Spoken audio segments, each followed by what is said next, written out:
So certainly one of the things that we see with any wargaming system, and Battletech is no exception, is the idea of house rules. We have various editions, we might have FAQs, we might have supplements, but in terms of actually your gaming circle, whatever that might be, as you play through the game, looking and saying, this doesn't make sense, or perhaps we should adjust this, or perhaps modify that. And in terms of Battletech, one of the house rules that I see brought up a lot, or I see players, mech warriors begin to approach, mech commanders begin to approach, is the refinement of ballistic weapons. And this is building on last week's podcast. I pushed it up to my archives. It's under the Battletech playlist. This idea that if we analyze, just crunch the numbers, energy weapons are far more efficient, deal a lot more damage, and you don't have to worry about ammo explosions coring out your mech and blowing it to pieces on there.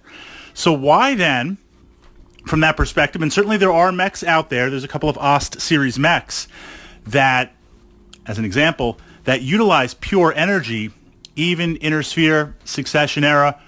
Why would you have ballistic weapons in the first place? Why would you not take an energy mech? Another example would be something like the Marauder, one of my favorite mechs. The stock variant, the Mad Core Mad, is simply, with the autocannon, why would you take a relatively well-armored mech, an energy weapon mech, and put this gigantic vulnerability? For what? For autocannon damage on there? Do you really need it? Drop it for something else, or incorporate some more armor or some more heat sinks on there. I'll let you mech mechanics figure that one out. Why would we ever take ballistic weapons? So what we begin to see with that was the kind of focus of that podcast. So I tend to see a lot of house rules where players will up the damage. They'll up the damage for ballistic weapons to compensate for the fact of tonnage, ammunition, not only going boom, boom, and blowing up, but simply ammunition in the game. What if you run dry? Although I think for one-off missions that's pretty rare, to try and compensate the risk versus reward.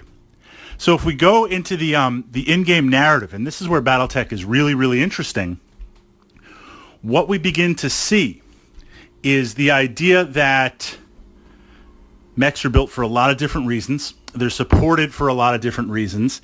And something as simplistic as ballistic weapons, the autocannons, the reason why they're popular in the narrative, low maintenance, easy to repair, a little bit more simplified than the advanced optics and systems and energy potential of a laser.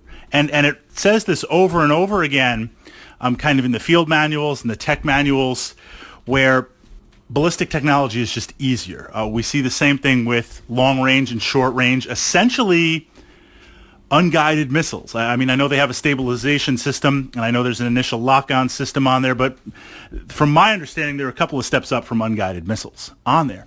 The tech is just easier. Not even lost tech, but it makes sense to have something a little bit more primitive or a little bit less advanced. And by that, on that note, the ballistic weapons in these mechs are very, very advanced in terms of, I'm sure, the materials they're made out of, the targeting systems, the feeding systems. We're not talking like World War II tech bolted on to like future tech.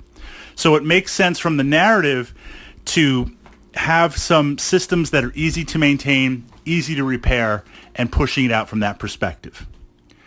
Tactically, though, on the table, as we move into the later tech eras and some variant rules in the operations manual, the advantage that this is even kind of pre and post clans, because certainly when you move into clans with the lasers, you've got the pulse lasers, you've got the extended range lasers on there.